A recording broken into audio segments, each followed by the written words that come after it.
Masayang buhay sa inyong lahat! Today is our last day here in Osaka at nag-shopping galore muna kami bago magpunta ng airport.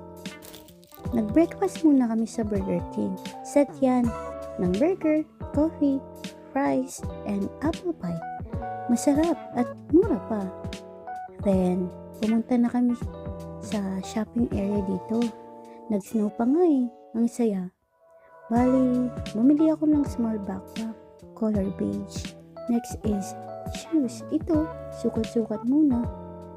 Yung brown nga pala yung binili ko. Maganda at magaan pala ito. Kala ko mabigat. Hindi pala. Yeah, it's time to go. We need to go to the airport.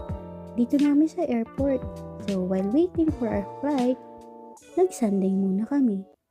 At ito na nga, it's time to go. Bye, Osaka. And see you, Fukuoka. Hi. Ito nga pala yung nabili ko. Souvenirs, bag, shoes, at ref magnet. Ito rin nga pala yung nakolect kong sticker sa Universal Studio. Pwede kayong mag-ask din sa mga staff. Ang dami, no? Kinarier. And then, this is it. This is the end of my Osaka travel. Thank you for watching. Please subscribe.